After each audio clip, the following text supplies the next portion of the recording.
Salut à tous, c'est Michael. La Formule 1 a donc organisé le week-end dernier ce qu'elle appelle les qualifications sprint, une courte course de 100 km environ qui sert à déterminer la grille de départ de la course de 300 km du dimanche. Qu'on ait aimé ou non le format, on ne peut que remarquer une chose, c'est que ça met en lumière le besoin, ou en tout cas la volonté de Liberty Media de modifier les choses et de modifier surtout le déroulement d'un week-end de course et des qualifications en elles-mêmes. Les propos de Stefano Domenicali, qui est le grand patron de la F1, confirment un petit peu aussi cette volonté. Il a même déclaré que ça pourrait même être utilisé sur l'intégralité de la saison, mais c'est pas vraiment de ça dont je vais vous parler aujourd'hui précisément. J'avais plutôt envie de me replonger dans une nuit de juin 2011, une nuit qui est plutôt connue comme étant la nuit des 24 heures du Mans, sauf que là je vais pas vous parler des 24 heures du Mans, mais je vais vous parler de quelque chose qui s'est passé à quelques milliers de kilomètres de là, du côté des États-Unis. Il se passait quelque chose de spécial aux États-Unis, donc du côté de l'IndyCar, et vous allez me dire, oui Michael, des choses bizarres et spéciales en IndyCar, il s'en passe tous les jours, mais là, le 11 juin 2011, on a décidé de refaire quelque chose qui n'avait pas été fait depuis une trentaine d'années, c'est-à-dire organiser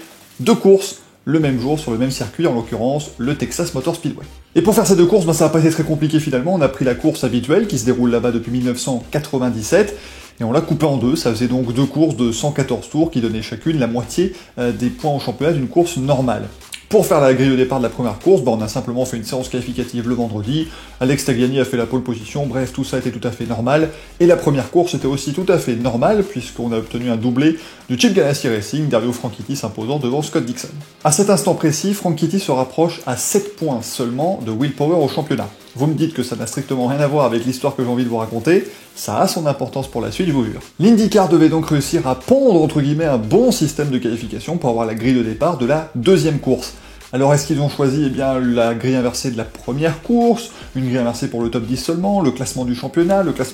à l'envers, les meilleurs tours, les deuxièmes tours de qualif du vendredi? Rien de tout cela, vraiment. Pendant la mi-temps, entre les deux courses, en fait, on a placé une énorme scène sur la ligne droite des stands avec 30 pneus Firestone, puisqu'il y avait 30 voitures en course. D'un côté de la scène, on a mis les pilotes dans l'ordre inverse de leur arrivée, donc les deux qui se sont crashés, Wade Cunningham et Charlie Kimball, étaient les premiers à monter sur scène, Dario Franchitti était le dernier, et ainsi de suite. Et puis ils sont montés, ils ont dit 2-3 mots à l'interview, et ils ont choisi un pneu. Vous voyez très clairement où je veux en venir, on a tiré au sort la grille de départ de la deuxième course. Donc on a eu le droit à un show à l'américaine, avec des feux d'artifice, des interviews par-ci par-là, des réactions parfois amusées, parfois dépitées. Bref, tout ça était tout à fait sympathique, mais c'est vraiment à la fin que c'est devenu extrêmement intéressant. Vous voyez, Will Power a terminé 3ème de la course, il ne restait donc plus que lui et les deux pilotes Ganassi, Dixon et Franchitti, qui devaient donc monter sur scène. Et à ce moment-là, il restait la 3ème place sur la grille, la 18ème et la 28ème. Autant vous dire que vous partiez devant, au milieu ou derrière, mais c'était l'un de ces trois choix-là malheureusement. Power monte donc sur scène et il tire le pneu de la 3ème position, on le voit raisonnablement heureux sur ces images, assez contenu comme vous pouvez le constater,